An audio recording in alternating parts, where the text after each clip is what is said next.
Assalamualaikum warahmatullahi wabarakatuh.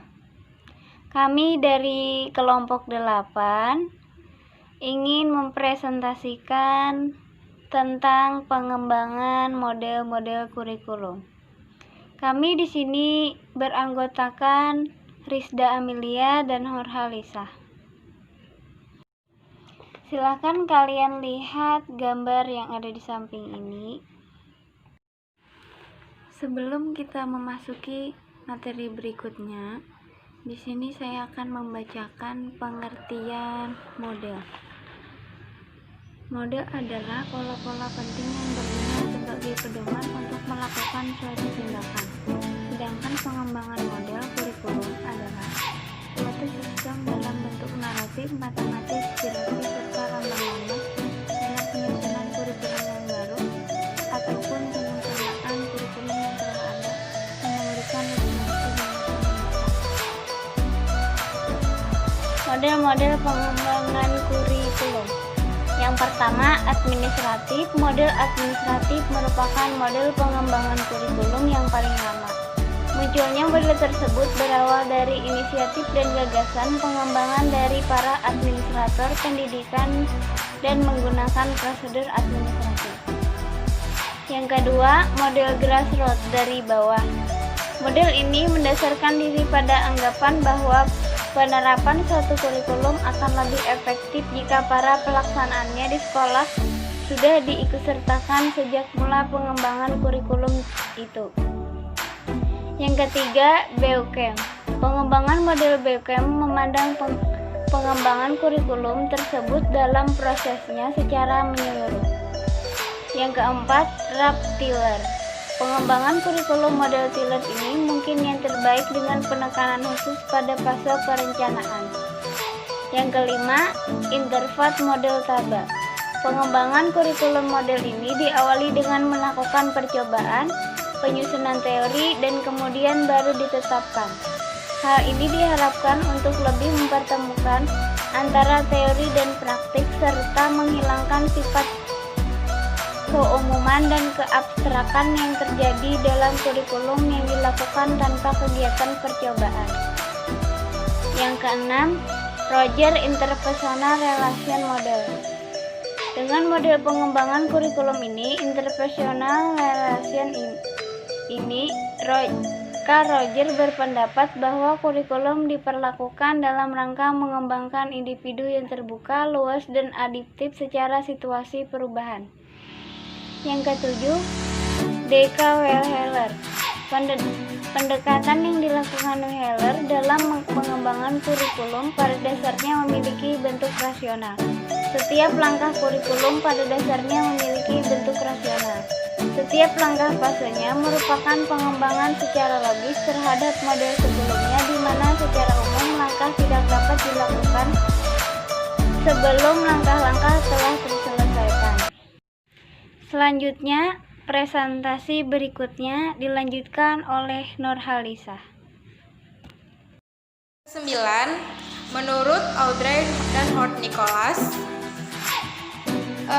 mengembangkan suatu pendekatan yang cukup tegas mencakup elemen-elemen kurikulum dengan jelas dan ringkas. Buku tersebut sangat populer di kalangan pendidik, khususnya di Inggris, di mana pengembangan kurikulum pada tingkat sekolah sudah lama ada. Yang ke-10, Dekel Walker.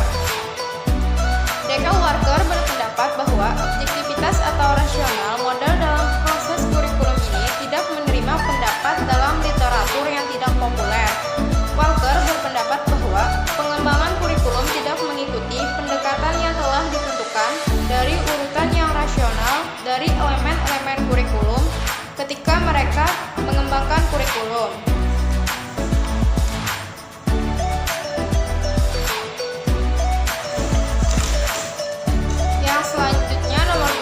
The Systematic Action Research Model. Model kurikulum ini didasarkan pada asumsi bahwa perkembangan kurikulum merupakan perubahan sosial. Hal itu mencakup suatu proses yang melibatkan kepribadian orang tua, siswa, guru, struktur sistem sekolah, pola hubungan pribadi, dan kelompok dari sekolah dan masyarakat.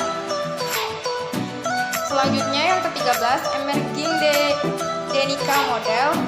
Menurut Emerging Denical Model, perkembangan bidang teknologi dan ilmu pengetahuan serta nilai-nilai efisiensi dan efektivitas dalam bisnis juga mempengaruhi perkembangan model-model kurikulum. Yang ke-14, The Layton-Soto Model.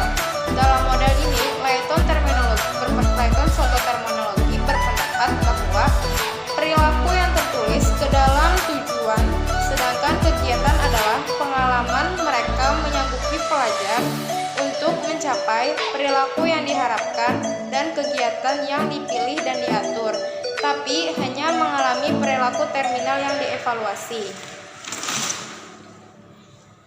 Yang ke-15, The Saylor and Alexander Model.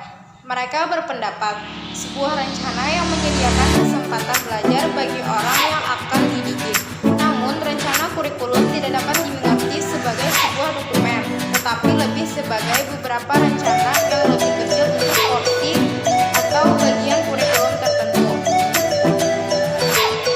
Yang ke-16, Model Olivia. Menurut model Olivia, perkembangan kurikulum terbagi menjadi 3 kriteria, yaitu simple, komprehensif, dan sistematis.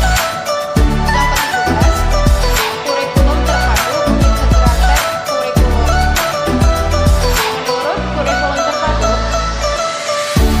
mengikuti cara yang pada dasarnya mengandung aspek-aspek yang sama dengan pengembangan kurikulum lainnya. Hanya saja, setiap kurikulum memiliki variasi menurut hakikat kurikulum bersangkutan. Selanjutnya, fungsi model pengembangan kurikulum. Menurut pendapat Omar Hamalik, pengembangan kurikulum adalah perencanaan kesempatan-kesempatan belajar yang dimaksudkan untuk membawa siswa ke arah perubahan-perubahan yang diinginkan dan menilai hingga mana perubahan-perubahan itu telah terjadi pada diri siswa. Maka fungsi model pengembangan kurikulum terbagi sebagai berikut. Yang pertama, sebagai pedoman bagi guru untuk memilih model pengembangan yang sesuai dengan pelaksanaan pengembangan kurikulum di lapangan. Yang kedua, sebagai bahan pengetahuan untuk melihat lahirnya bagaimana sebuah kurikulum tercipta dari mulai perencanaan sampai pelaksanaan di lapangan. Yang mungkin selama ini guru hanya mengetahui bahwa itu sebagai sesuatu yang siap saji, padahal melalui proses yang panjang sesuai dengan model mana yang dipilih oleh pengembang kurikulum atau pengambil kebijaksanaan.